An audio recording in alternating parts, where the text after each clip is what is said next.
Sir ನಿಮಗೆ minister post ಕೂಡ expectation ಏನೋ ಆಸೆ ಇಟ್ಕೊಂಡಿದ್ದೀವಿ, ನೋಡುವ ಏನಾದದು. ಏನೋ ಕಾಂಗ್ರೆಸ್ ಪಕ್ಷದಲ್ಲಿ ಗೊತ್ತಲ್ಲ, ಡೆಲ್ಲಿಯಲ್ಲಿ ಬಂದು ಕಳ್ಸರಿ ಹೊಡೆದಾಕ್ಬಿಟ್ಟು ಬೇರೆ ತಂದ್ಬಿಡ್ತಾರೆ. ಅವ್ರಿಗೆ ಏನು ಮಾಡೋಕ್ಕಾಗಲ್ಲ,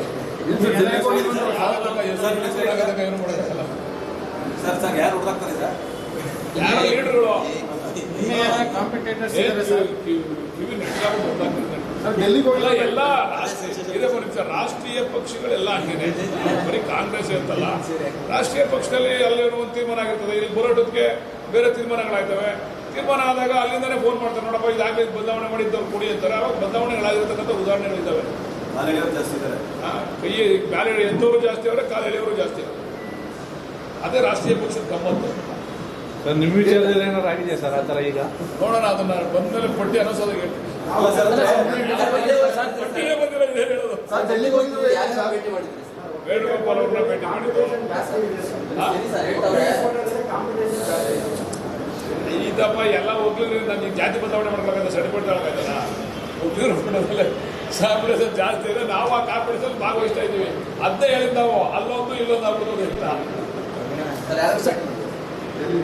ವೇಣುಗೋಪಾಲ್ ಅವ್ರನ್ನ ಮಾತ್ರ ಭೇಟಿ ಮಾಡೋದು. ಸುರ್ಜೇವಾಲ್ ಅವರೇನೋ ಅವತ್ತು ಒಂದು 2 ದಿವಸ ಅವ್ರಿಗೆ ಹುಷಾರಿಲ್ಲ ಅಂತ ಅವ್ರಿಗೆ ಭೇಟಿಗೆ ಅವಕಾಶ ಕೊಟ್ಟಿಲ್ಲ. ರಾಹುಲ್ ಗಾಂಧಿ ಅವರು ಇದರಲ್ಲಿಲ್ಲ, ಡೆಲ್ಲಿನಲ್ಲಿಲ್ಲ. ರಾಹುಲ್ ಗಾಂಧಿ ಅವರು ಹೊರದೇಶಕ್ಕೆ ಹೋಗಿದ್ದಾರೆ. ಅದರಿಂದ ಸುರ್ಜೇವಾಲ್ ಅವರೊಬ್ಬರನ್ನ ಭೇಟಿ ಮಾಡಿದ್ದು. ಅಲ್ಲ, ವೇಣುಗೋಪಾಲ್ ಅವ್ರನ್ನ ಭೇಟಿ ಮಾಡಿದ್ದು. ಭರವಸೆ ಏನಿಲ್ಲ, ನಮ್ಮ ಅಭಿಪ್ರಾಯ ತಿಳಿಸ್ಬಿಟ್ಟು ಬಂದಿದ್ದೀವಿ. ನನ್ನ ಯಾಕೆ ಮಂತ್ರಿ ಮಾಡಬೇಕು ಅಂತ ಅವ್ರಿಗೆ ಮನವರಿಕೆ ಮಾಡ್ಬೇಕಲ್ಲ, ಅದನ್ನು ಮಾಡ್ಬಿಟ್ಟು ಬಂದಿದ್ದೀವಿ. ಹೈಕಮಾಂಡ್ಗೂ ಕೂಡ ಅಲ್ಲಿ ಮನವರಿಕೆ ಆಗ್ಬೇಕಲ್ಲ, ಯಾಕೆ ಬಾಲಕೃಷ್ಣ ಅವ್ರನ್ನೇ ಮಂತ್ರಿ ಯಾಕೆ ಮಾಡ್ಬೇಕು, ಮನವರಿಕೆ ಮಾಡ್ಬೇಕು. ನಾನು 5 ಸರಿ ಗೆದ್ದಿದ್ದೀನಿ, ನನಗೊಂದ್ಸರಿ ಅವಕಾಶ ಮಾಡಿಕೊಡಿ ಅಂತ ಅಂದ್ರು. ಅವರು ನಿಮ್ಮಲ್ಲಿ ತುಂಬ ಜನ ಇದ್ದಾರಲ್ಲ ಅಂತಂದ್ರು. ಅವ್ರಿಗೆಲ್ಲ ಅವಕಾಶ ಸಿಕ್ಕಿದ್ರೆ ನನಗೊಂದು ಅವಕಾಶ ಮಾಡ್ಕೊಡಿ ಅಂತ ಕೇಳಿದ್ರು. ಸಿಎಂ ಅವ್ರು ಯಾರಿಗೂ ಭರವಸೆ ಕೊಡ್ತಾ ಇಲ್ಲ. ಎಲ್ಲ ಹೈಕಮಾಂಡ್ ಎಲ್ಲ ತೀರ್ಮಾನ ಆಗುತ್ತೆ. ಸಿಎಂ ತೀರ್ಮಾನ ಮಾಡಲಾಯ್ತು, ಹಿಂದೆ ಹೈಕಮಾಂಡ್. ನಿಮಗೂ ಅವ್ರಿಗೂ ಏನಾರು ಹಿಂದೆ ಒಪ್ಪಂದ ಏನಾರು ಆಗಿದೆ ಸರ್? ಯಾರಿಗೆ? ನಿಮಗೂ ಸಿಎಂ ಅವ್ರಿಗೂ ಅವ್ರಿಗೆ ನಾವು ಒಪ್ಪೋದೇನು? ಸಚಿವ ಸ್ಥಾನದ ವಿಚಾರವಾಗಿ ಏನಾದ್ರು ಒಪ್ಪಂದ ಆಗಿತ್ತಾ ಅಂತ? ಇಲ್ಲ, ನಾವು ಹಲವಾರು ಬಾರಿ ಕೇಳಿದ್ದೀವಿ. ನಾವೇನು ಅವತ್ತಿಂದನೂ ಕೇಳ್ತಾ ಇದ್ದೀವಿ. ಅವ್ರು ಸಿದ್ದರಾಮಯ್ಯ ಅವರು ಇದ್ದಾಗಿಂದನೂ ಕೇಳ್ತಾ ಇದ್ದೀವಿ. ನಮ್ಗೆ ಮಾಡಿ ಒಪ್ಪಂದ ಏನೇನು ಅಗ್ರಿಮೆಂಟ್ ಮಾಡ್ಕೊಟ್ಟಾರೆ ಯಾರು? ನಿಮ್ಗೆ ಎಷ್ಟು ಗೊತ್ತದ? ಮಾಧ್ಯಮದವ್ರಿಗಿಂತ ಕಡಿಮೆ ನಮ್ಗೆ ಕೊಡ್ತೀವಿ. ನೀವೇ ಹೊಡೆಯೋದು ಫಸ್ಟು. ಹೋಯ್ತವ್ರೆ ಡೆಲ್ಲಿಗೆ, ಈಗ ಆಯ್ತದೆ ಇನ್ನೊಂದು 3 ದಿವಸದಲ್ಲಿ ಅಂತ.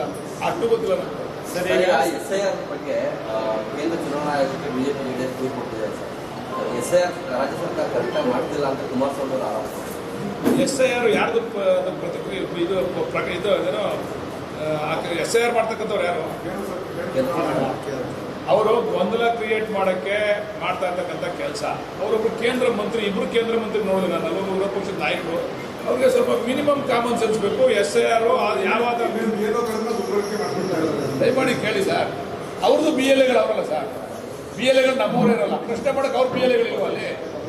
ಅವ್ರ BLAಗಳೇ ಮಾಡ್ತಾರೆ, ಕಂಡಪಟ್ಟಿದ್ದವ್ರು BLAಗಳು ಎಲ್ಲ ಕಡೆ BLAಗಳಿದ್ದೇ ಇರ್ತಾರೆ. ಅವರು BLAಗಳನ್ನ ಇಟ್ಕೊಂಡು ಮಾಡಲಿ. ಇವರು ಏನ್ ಮಾಡ್ತಾವ್ರೆ ಅಂತಂದ್ರೆ ಶಿಕ್ಷಕರಿಗೆ ಅವಮಾನ ಮಾಡ್ತಾವ್ರೆ ಅಷ್ಟೇ. ಬಿಜೆಪಿ ಶಿಕ್ಷಕರಿಗೆ ಅಗೌರವ ತೋರಿಸ್ತಕ್ಕಂಥ ಕೆಲಸ ಮಾಡ್ತಾರೆ. ಈಗ 2002ರಲ್ಲಿ ಕಾನೂನು ಕರೆಕ್ಟ್ ಆಗೈತೆ. 2002ರಲ್ಲಿ ನಿಮ್ಮ ಹೆಸರು ಇರಬೇಕು, 2025ರಲ್ಲಿ ನಿಮ್ಮ ಹೆಸರು ಇರಬೇಕು. ಅವೆರಡು ಹೆಸರು ಇದ್ರೆ ಮಾಡ್ತಾರೆ, ಇದ್ರೆ ಡ್ರಾಪ್ ಮಾಡ್ತಾರೆ.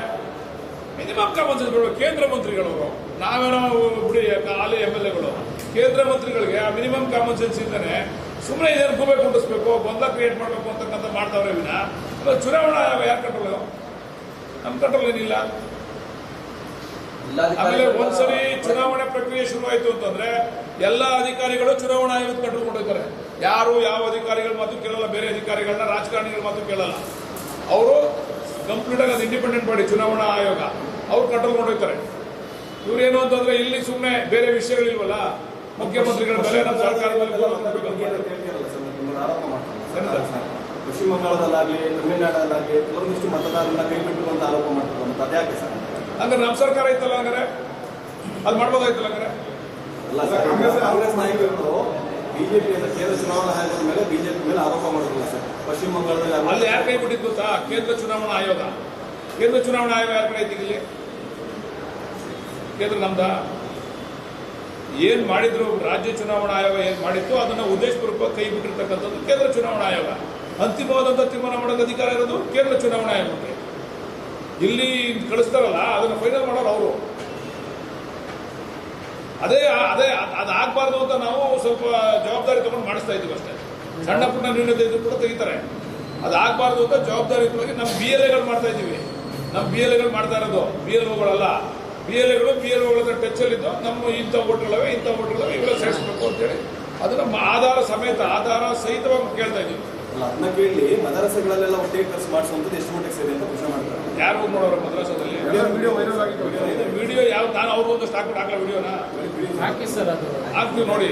ಅವರೆಲ್ಲ ಸೇರಿ ಗುಂಪು ಮಾಡ್ತಾರೆ. ಅವೆಲ್ಲ ಸುಮ್ಮನೆ ನೋಡ್ರಿ, ಒಂದು ಕೋಮಿನ ಮೇಲೆ ಉದ್ದೇಶಪೂರ್ವಕವಾಗಿ ಗೂಬೆ ಕೂಡಿಸ್ತಕ್ಕಂಥ ವ್ಯವಸ್ಥಿತವಾದಂಥ ಸಂಚು ನಡೀತಾ ಇದೆ ಅಷ್ಟೇ. ಮಾಡಿರ್ತಕ್ಕಂಥದ್ದು ಸರಿ ಇದೆ, ವಿಡಿಯೋನು ಸರಿ ಇದೆ, ಆದರೆ ಅವ್ರು ಹೇಳಿರ್ತಕ್ಕಂಥ ರೀತಿ ಸರಿ ಇಲ್ಲ. ವಿಡಿಯೋ ಸುಳ್ಳು ಅಂತ ವಾದ ಮಾಡ್ತಾ ಇಲ್ಲ. BLO ವಿತರಣೆ ಮಾಡಕ್ಕೆ ಹೋಗವ್ರೆ, BLO ವಿತರಣೆ ಮಾಡವ್ರೆ. ನೀವು 2002ರಲ್ಲಿ 2025 ತಗೊಳ್ಳೋದೇ ಇಲ್ವಲ್ಲ, ಅದು ನಿಮ್ಮ ಇದೇ ತಗೊಳ್ಳಲ್ಲ, ಅಪ್ಲೋಡ್ ಮಾಡೋಕ್ಕೆ ಆಗಲ್ವಲ್ಲ. ನೀವು ಮಿನಿಮಮ್ ಕಾಮನ್ ಸೆನ್ಸ್. ಬಾಂಗ್ಲಾದೇಶದಿಂದ ಬಂದವ್ರೆ ಅಂತ ಪಾಪ ಅವತ್ತಿಂದ ವೋಟ್ ಹಾಕ್ಸ್ಕೋಬೇಕಾದ್ರೆ ಬಾಂಗ್ಲಾದೇಶದವ್ರು ಕಾಣಲಿಲ್ಲ ಅವ್ರಿಗೆ. ಈಗ ನಾನು ವೋಟ್ ಹಾಕಲ್ಲ ಅಂದ್ಬಿಟ್ಟು ಬಾಂಗ್ಲಾದೇಶ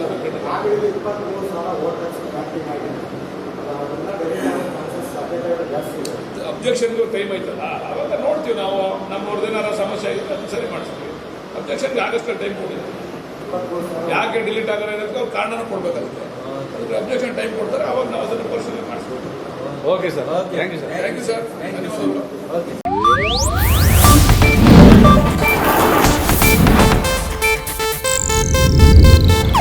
ಇದು ಏಷ್ಯಾನೆಟ್ ನ್ಯೂಸ್ ನೆಟ್ವರ್ಕ್ ಪ್ರಸ್ತುತಿ.